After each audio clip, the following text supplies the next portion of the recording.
Hello everybody.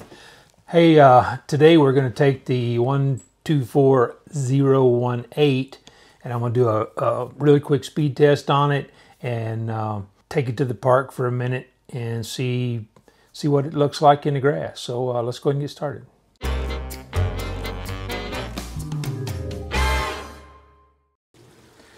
Okay, we got the 124018 and we're going to do a quick speed test.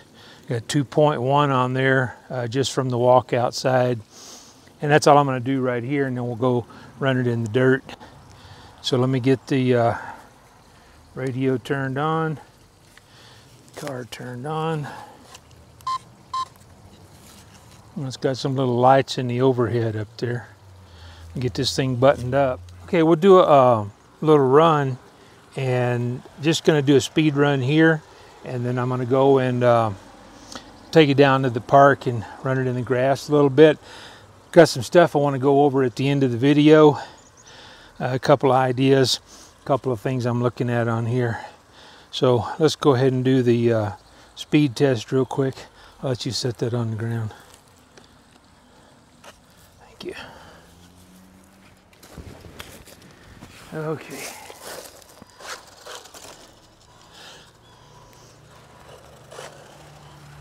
I got to trim it a little bit.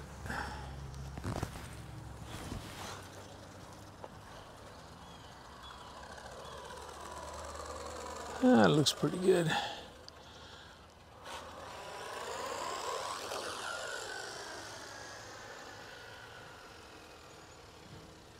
I want to do a range test at the park too, and I've got some ideas with the antenna location on the car.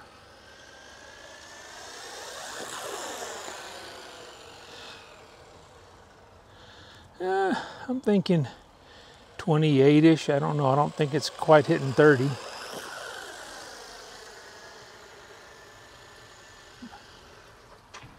Well, baloney. It hit 30.7, but I don't know if that's because of the rollover. So I'll clear the GPS out,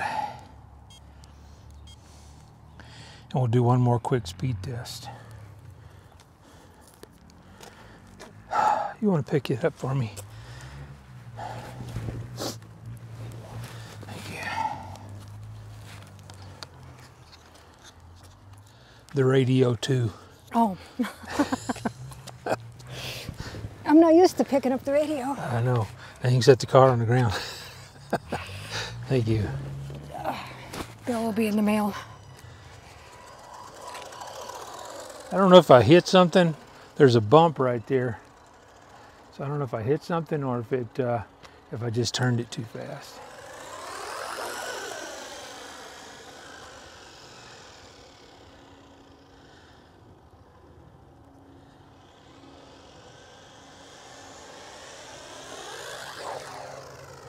It's got good brakes.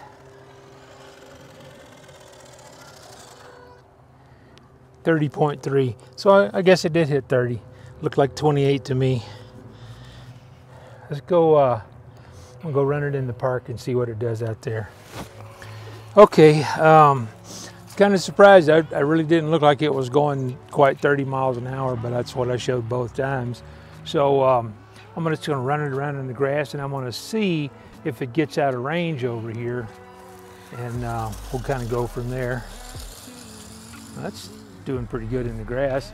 They just cut the grass. It's not growing real fast here anyway. It's been in the 30s at night.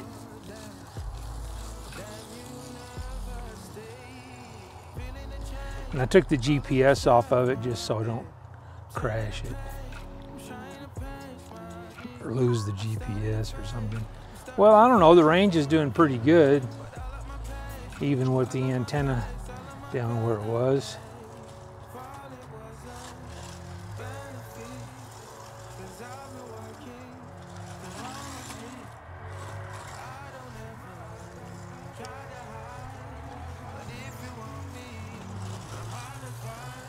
I think the shocks are a little stiff. Well, I said that last night in the kind of overview. It's just gliding right over those, but they're not all that big.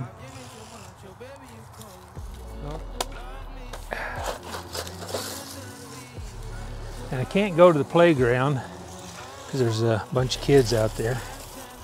Go figure. Yeah. Let's see if it looks a little stiff to me. Yeah. It doesn't do as well as that other car did.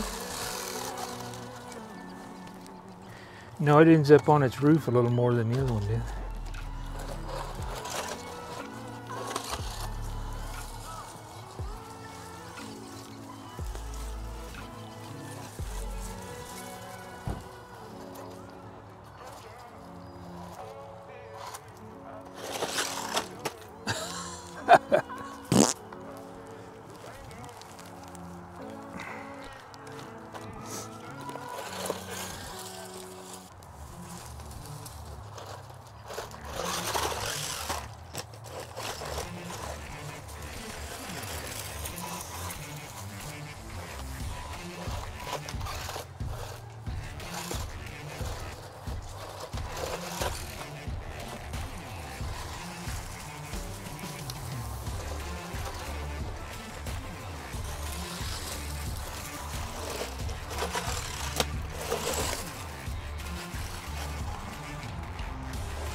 Yeah, the diffs are definitely they're not dry, but they're very loose. You see how long that spins in opposite directions?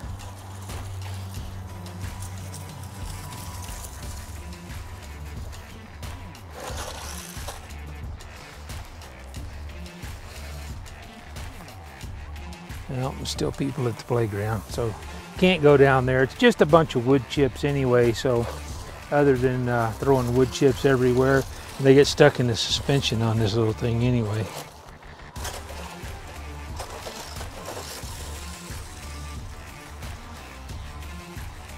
So I don't even think we're going to do any slow motion today. I wanted to do the range test for one thing, and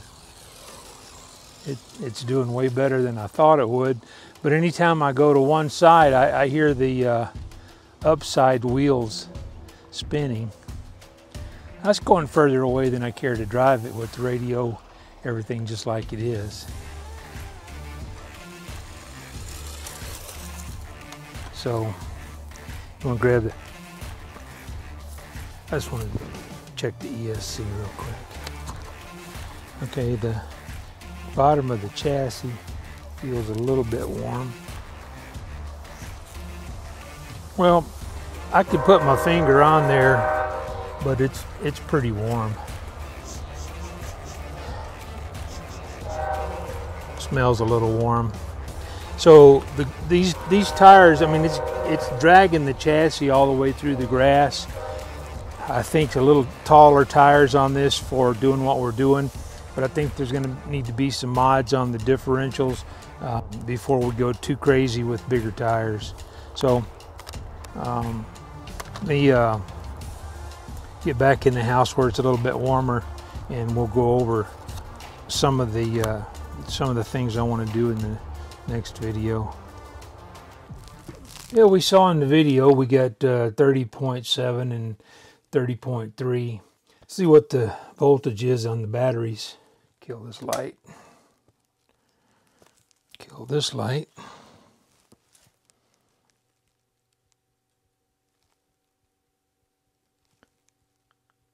So we're at 3.79 on both cells, so I don't need to put a storage charge on it, I don't believe. It's close enough. Okay, a couple of things I wanted to go over on here. The ESC get pretty hot. I mean, I could put my finger on it for a fair amount of time, so it's not, I don't believe, damaged in any way. I don't like the antenna orientation.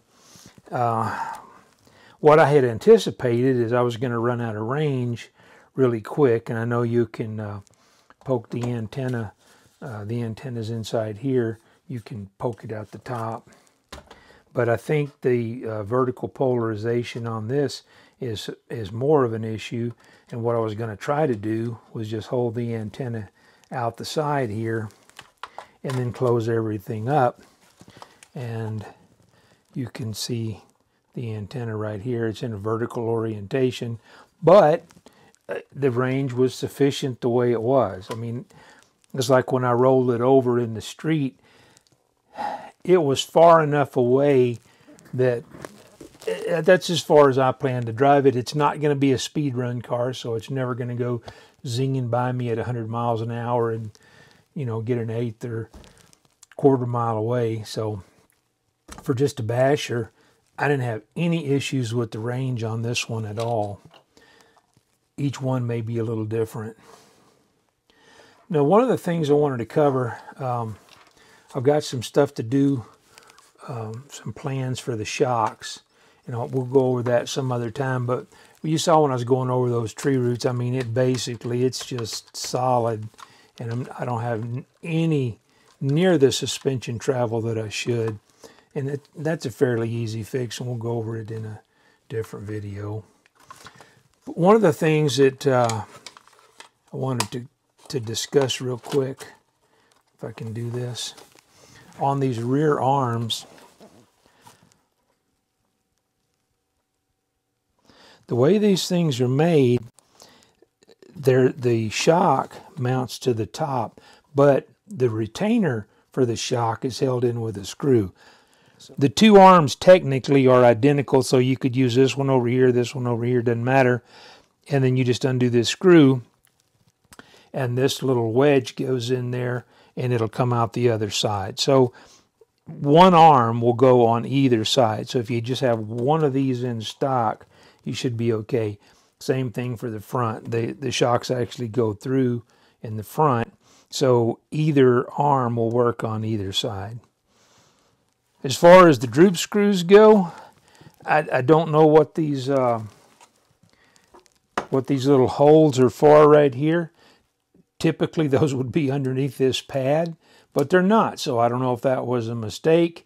I don't know if the second version of this car is going to come out any different than this, but there's no reason for that hole. Not that I see that it does any damage, but that typically would be at the front.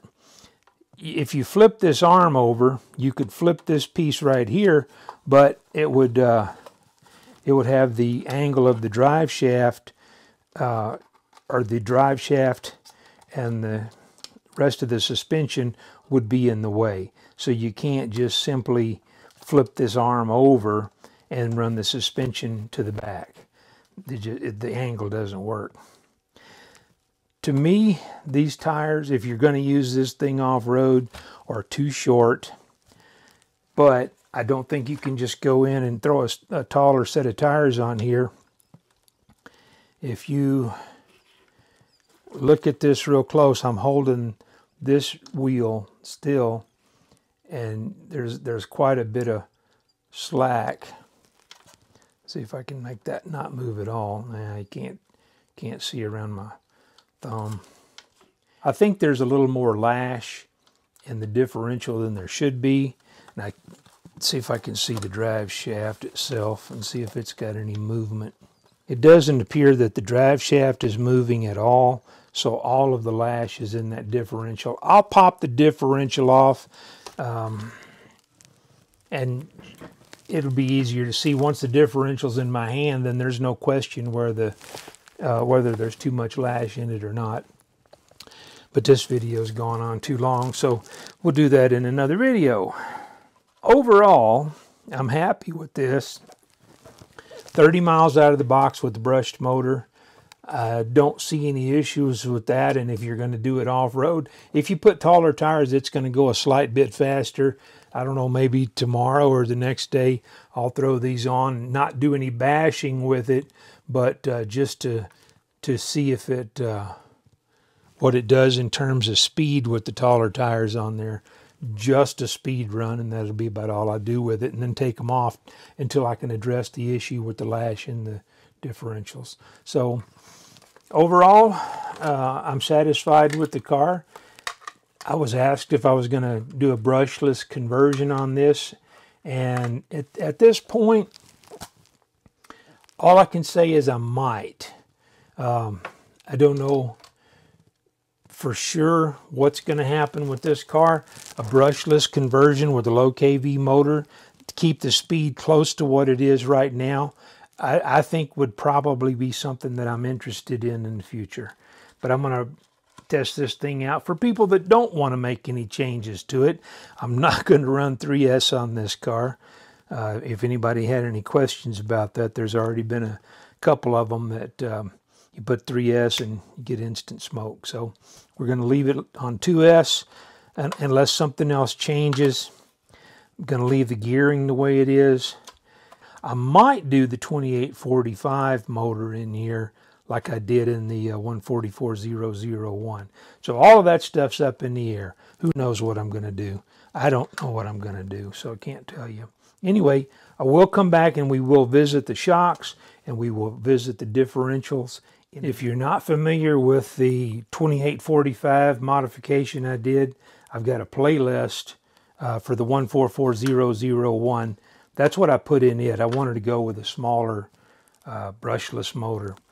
And I kept the factory gearing, and for the guys that are following that particular project, I'm going to be doing a speed run on 3S on that car as soon as I can get a couple of details worked out.